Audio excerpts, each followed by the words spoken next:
नमस्कार, बहुत स्वागत है आपका। आप देख रहे हैं एबीपी न्यूज और मैं हूं आपके साथ आयुषी नेगी। और बुलेटिन की शुरुआत इस वक्त की बड़ी खबर के साथ करेंगे। संसद की सुरक्षा में सेंध लगाने के आरोपियों की आज कोर्ट में पेशी होगी। पुलिस ने यूएपीए, आपराधिक साजिश समेत अलग अलग धाराओं में केस दर्ज किया है। ये बड़ी जानकारी मिल रही है। संसद की सुरक्षा में लापरवाही मामले में ये बड़ा अपडेट, इस वक्त का बड़ा अपडेट ये है कि सुरक्षा में सेंध लगाने के आरोपियों की आज कोर्ट में पेशी होगी। पुलिस ने इन पर यूएपीए, आपराधिक साजिश समेत कल अलग अलग धाराओं में केस दर्ज किया है। तो ये बड़ी जानकारी और इस वक्त का बड़ा अपडेट। कल कुछ अज्ञात लोग संसद के अंदर दाखिल हुए, वहां पर जमकर हंगामा किया, जिसके बाद अब इन आरोपियों को आज कोर्ट में पेश किया जाएगा। लेकिन इससे पहले अलग अलग धाराओं में इन लोगों पर केस दर्ज किया है, जिसमें यूएपीए भी शामिल है, आपराधिक साजिश इसमें शामिल है और इसके तहत अलग अलग धाराओं में इन आरोपियों पर केस दर्ज किया गया है। आज कोर्ट में पेशी भी इन आरोपियों की होनी है। और चलिए फिलहाल इस खबर पर और ज्यादा जानकारी देने के लिए वरुण जैन, हमारे संवाददाता, सीधा इस वक्त दिल्ली से लाइव हमारे साथ जुड़े हुए हैं। वरुण, अब तक का अपडेट सबसे पहले आप दीजिए कि कल से लेकर आज तक क्या कुछ हुआ है, जांच किस तरीके से आगे बढ़ रही है और आज इन आरोपियों की कोर्ट में भी पेशी होनी है, उसे लेकर भी जानकारी दीजिए। देखिए, बिल्कुल आज करीब दोपहर 2 बजे के आसपास पटियाला हाउस कोर्ट में जो सभी आरोपी हैं इनको पेश किया जा सकता है। अपने दर्शकों को एक ब्रेकिंग न्यूज़ अभी हम यहां पर दे दें। जो ललित झा, जो इस पूरे मामले का 5वां आरोपी है, जो कि लगातार फरार चल रहा था। ललित झा ही वो शख्स था जो कि पार्लियामेंट के बाहर मौजूद था और उसके पास चारों जो आरोपी थे प्रोटेस्ट करने वाले, जो 2 पार्लियामेंट के अंदर 2 बाहर, उनके मोबाइल थे और वो इस घटना के बाद फरार हो गया था। पुलिस को उसकी लोकेशन मिली है और आखिरी लोकेशन जो है वो निमराना की है। निमराना के गंडाला गांव में ललित की जो आखिरी लोकेशन है वो पुलिस को मिली है। पुलिस की 2 टीमें निमराना गांव के लिए डिस्पैच कर दी गई है। अब तक इसके अंदर 4 लोगों की गिरफ्तारी हुई है और एक शख्स जो विकी शर्मा है, जिसके गुरुग्राम स्थित घर पर ये सभी लोग रुके थे, उसको पुलिस ने हिरासत में लिया है। जबकि ललित झा की पुलिस तलाश कर रही है। पुलिस को लगता है कि एक बहुत बड़ी कॉन्स्पिरेसी है, क्योंकि जैसे इन 4 लोगों से पूछताछ हुई उसके बाद ललित झा का नाम सामने आया, विक्की शर्मा का आया। पुलिस को ऐसा लगता है कि इनको लॉजिस्टिक सपोर्ट प्रोवाइड किया गया था, कहीं ना कहीं कोई पीछे से इनको सपोर्ट कर रहा था और यही वजह है कि ललित झा की गिरफ्तारी भी इस पूरे मामले के अंदर बेहद अहम हो जाती है, जिसको लेकर पुलिस की कई टीमें डिस्पैच कर दी गई है निमराना गांव के लिए। ठीक है, तो वरुण ये बड़ी जानकारी दे रहे थे। वरुण, आप बने रहिए हमारे साथ। एक और बड़ी खबर अपने दर्शकों को बता दें। संसद की सुरक्षा में सेंध के एक आरोपी ललित झा का व्हाट्सएप चैट सामने आया है। इस चैट में उसने संसद के बाहर हुए प्रदर्शन का एक वीडियो एक एनजीओ को भेजा है और मीडिया कवरेज की बात कर रहा है। पुलिस अब साजिश खंगालने में जुटी हुई है, ये बड़ी जानकारी मिल रही है। आरोपी ललित का व्हाट्सएप चैट सामने आया है। एक एनजीओ को ललित ने ये संदेश भेजा था, एक वीडियो भेजा था। इस चैट से ये जानकारी मिल रही है और अब इस चैट के बारे में पता लगाने की पुलिस कोशिश कर रही है। ये देखिए, ये वही चैट है, आरोपी ललित का ये व्हाट्सएप चैट सामने आया है, जो कि माना जा रहा है कि एक एनजीओ को ललित की तरफ से भेजा गया था। इसमें आप देख सकते हैं एनजीओ और ललित के बीच में क्या बातचीत हो रही है। चैट में ललित ने मीडिया कवरेज की बात का भी जिक्र किया है और संसद के बाहर जिस तरीके से प्रदर्शन किया जा रहा था उसे लेकर वीडियो भी साझा किया है और इस पर और ज्यादा जानकारी देंगे वरुण, ये चैट सामने आई है, एक एनजीओ से बातचीत करता हुआ जो आरोपी ललित है वो नजर आ रहा है। इस एनजीओ के बारे में क्या जानकारी मिली है और क्यों आखिरकार जो ललित है उसने ये वीडियो जो संसद के बाहर प्रदर्शन का है वो इस एनजीओ को भेजा है, इसके बारे में अभी तक कोई जानकारी? देखिए, बिल्कुल, क्योंकि जिस ललित झा जब ये पूरी घटना को अंजाम दिया जा रहा था, पार्लियामेंट के बाहर ही मौजूद था और अपने मोबाइल से जो प्रदर्शनकारी है उनकी वीडियो बना रहा था। पुलिस ने जब अपनी जांच आगे बढ़ाई तो उनको पता चला कि ललित झा ने वो जो वीडियो है तुरंत एक एनजीओ को भेजा और उसके बाद ये बात भी लिखी कि देखिए, आप जो मीडिया की कवरेज है वो इस घटना को लेकर देखिए और साथ ही इस वीडियो को सेफ रखने के लिए कहा। आप देखिए, इससे कहीं ना कहीं ये पता चलता है कि जो साजिश है, कॉन्स्पिरेसी है, वो सिर्फ यहीं पर आकर इन 6 लोगों पर नहीं रुकती है, इसका कनेक्शन कहीं आगे जाकर भी है। आखिरकार ये कौन सी एनजीओ है ये पुलिस को पता चल चुका है, अभी उनकी तरफ से साफ नहीं किया गया है।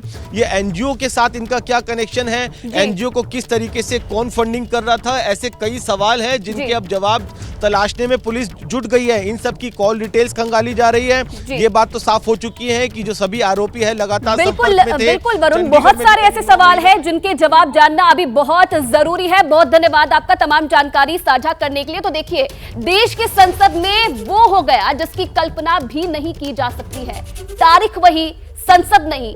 जब सदन के भीतर मच गई सनसनी, ठीक 22 साल पहले 13 दिसंबर ही वो तारीख है जब देश की संसद पर आतंकी हमला हुआ था। और संसद के भीतर जो हुआ उसे देखकर हर कोई हैरान रह गया। दर्शक दीर्घा से अचानक एक शख्स नीचे कूदा, उसने स्मोक अटैक किया और चंद सेकंड के भीतर संसद में अफरा तफरी मच गई। दिन बुधवार, जगह देश की नई संसद, वक्त दोपहर 1:01। अपने पत्र के क्रम में, जिसमें मैंने बार बार उड़ान योजना के तहत नई संसद में शीतकालीन सत्र की कार्यवाही चल रही थी। लोकसभा में पश्चिम बंगाल के मालदा उत्तर से बीजेपी सांसद खगेन मुर्मू अपनी बात रख रहे थे। चाहता हूँ कि हवाई अड्डे की स्थापना की आवश्यकता मेरे निर्वाचन क्षेत्र के स्पीकर की कुर्सी पर बीजेपी सांसद राजेंद्र अग्रवाल बैठे हुए थे और तभी अचानक कूदने की आवाज आती है। क्षेत्रों में रहने वाली सदन के भीतर हरकत शुरू हो जाती है। सुरक्षा में तैनात जवान एक्टिव हो जाते हैं और फिर पूछा जाता है कि हुआ क्या। लोगों के लिए भी है। फौरन सभापति सदन की कार्यवाही को स्थगित करने का आदेश देते हैं और अगले ही पल ये तस्वीर दिखाई देती है। सभा की कार्यवाही 2 बजे तक स्थगित की जाती है।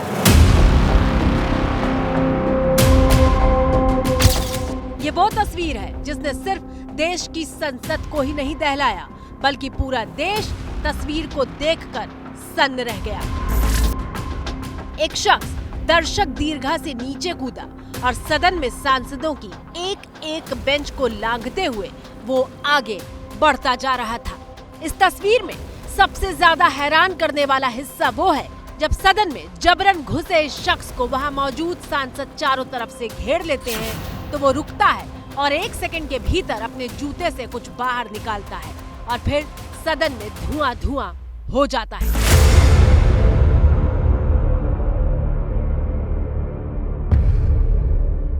जहां मेरी सीट है उसके ऊपर गैलरी की तरफ से पहले एक कूदा, फिर दूसरा कूदा और जो अंदर चलने की जगह होती है उसके बजाय 20 सीट से सीटों को ऊपर कर कूद के आ रहे थे। तो हम 7-8 एमपी उसकी तरफ भागे और जब उसको लगा कि घेर लिए तो एक ने उसमें से एक जूता निकाला और जूते में से कोई चीज निकाली और जैसे ही निकाल के उसने कोई चीज खोली तो धुआं निकलना शुरू हुआ।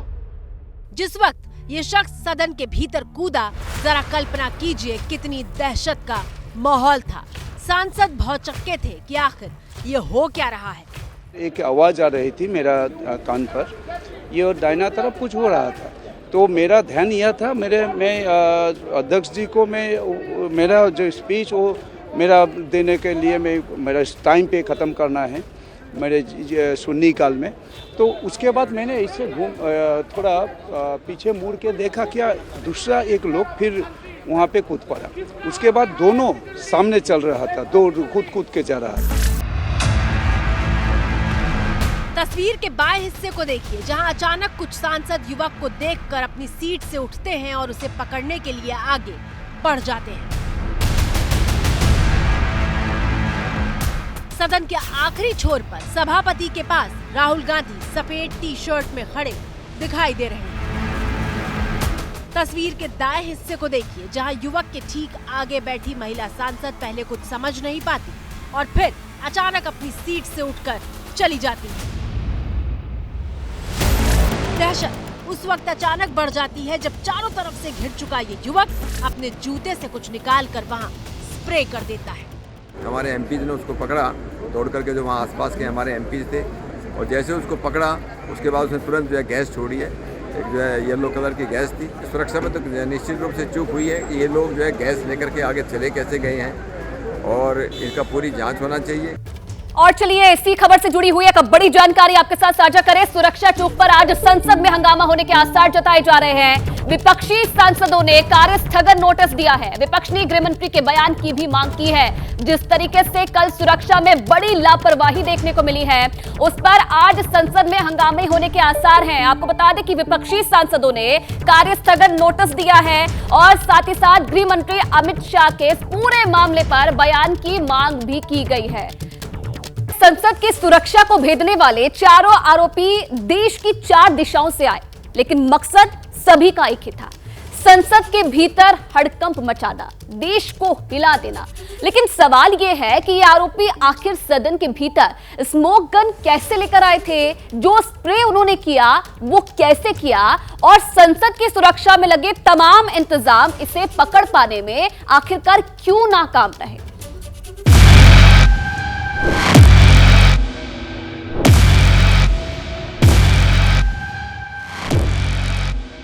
कहीं पीला तो कहीं हरा धुआं, चौतरफा मची अफरा तफरी।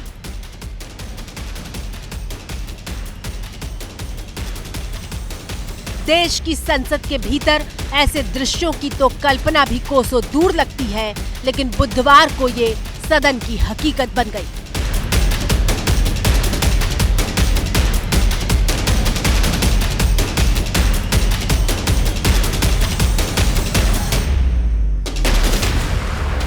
स्क्रीन पर दिख रही ये तस्वीरें नाकाम सिक्योरिटी सिस्टम की गवाही बनकर देश के सामने मौजूद है।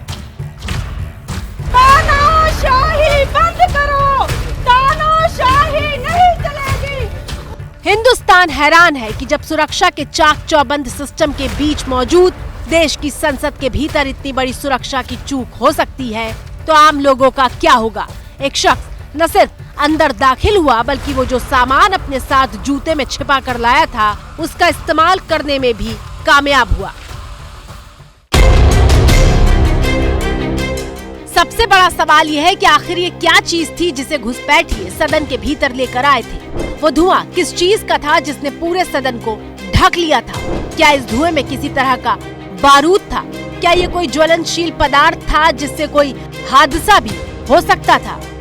एक बीच में आ गया, फिर तो उसने जूते उतारे। तब तक वो सोच रहा था किधर भागो, तो चारों तरफ से सांसद आ गए, जब पकड़ लिया उसको। उसके बाद में अचानक गैस आना स्टार्ट हुआ, तो उसके जूते में था, कहीं था मालूम नहीं था।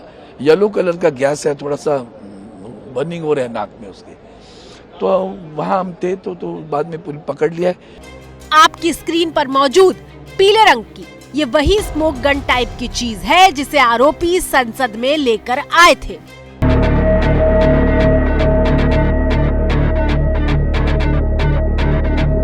और फिलहाल आप देख सकते हैं जो फॉरेंसिक की टीम है पार्लियामेंट स्ट्रीट थाने से एक बैग के अंदर जो जब्त किया गया आरोपियों से सामान है उसको लेकर यहां से निकली है, क्योंकि उसकी फॉरेंसिक जांच कराई जाएगी। अब गौर से इस कैंडल जैसी चीज को देखिए जिस पर लिखा है क्रिएटिव कलर स्मोक। हमने जब क्रिएटिव स्मोक कलर वाली कैंडल की तहकीकात की तो पता चला इसे स्मोक क्रैकर भी कहा जाता है, जिसे जलाने पर रंग बिरंगा धुआं निकलता है। आमतौर पर इसे होली या किसी विशेष आयोजन में इस्तेमाल किया जाता है। लेकिन सवाल यह है कि पूरी योजना बनाकर आए आरोपी क्या सदन के भीतर सिर्फ रंग बिरंगा धुआं उड़ाने आए थे, या फिर इस धुएं में वो कोई ज्वलनशील पदार्थ भी मिलाकर लाए थे। पार्लियामेंट में ये इशू रेज किया था 0 आवर में कि जो खालिस्तानी टेररिस्ट जो कानून वहाँ पे बैठा हुआ है अमेरिका में और गीदड़ धमकियां देता है, पर इस धमकियों को लाइटली मत लीजिए। उन्होंने ये कहा है कि एक बार कहा एयर इंडिया बॉम्ब कर देंगे, फिर कहा कि हम पार्लियामेंट अटैक करेंगे। हमने उनको श्रद्धांजलि दी है जो शहीद हुए थे, टेरर अटैक में ही हुए थे, पार्लियामेंट के अंदर हुए थे। वही घटना फिर से दोहराई गई है। सोशल मीडिया पर आरोपी के जूते की ये तस्वीर भी वायरल हो रही है। क्या किसी सुरक्षा कर्मी ने संसद में दाखिल होने से पहले आरोपियों के जूतों की तलाशी नहीं ली थी? जूतों में कोई खतरनाक पदार्थ भी रखकर लाया जा सकता था। कलर स्मोक के जरिए किसी बड़ी साजिश को अंजाम दिया जा सकता था। ये जो शख्स था पार्लियामेंट के अंदर घुसने में कामयाब रहा। इतना ही नहीं, इसके साथ जो स्मोक स्टिक थी वो अंदर कैसे लेकर गया, किन किन लोगों के संपर्क में था, किसने इसको उकसाया, क्या कोई बड़ा आतंकी कनेक्शन तो नहीं है, क्योंकि पार्लियामेंट के अंदर घुसकर इस तरीके से वारदात को अंजाम दिया है, स्मोक स्टिक का इस्तेमाल हुआ है, तो इसके पीछे बड़ी कॉन्स्पिरेसी होगी। ये बहुत ही दुर्भाग्यपूर्ण बात है। बहुत ही टाइट सिक्योरिटी के बाद भी इस तरह की घटना हो जाए।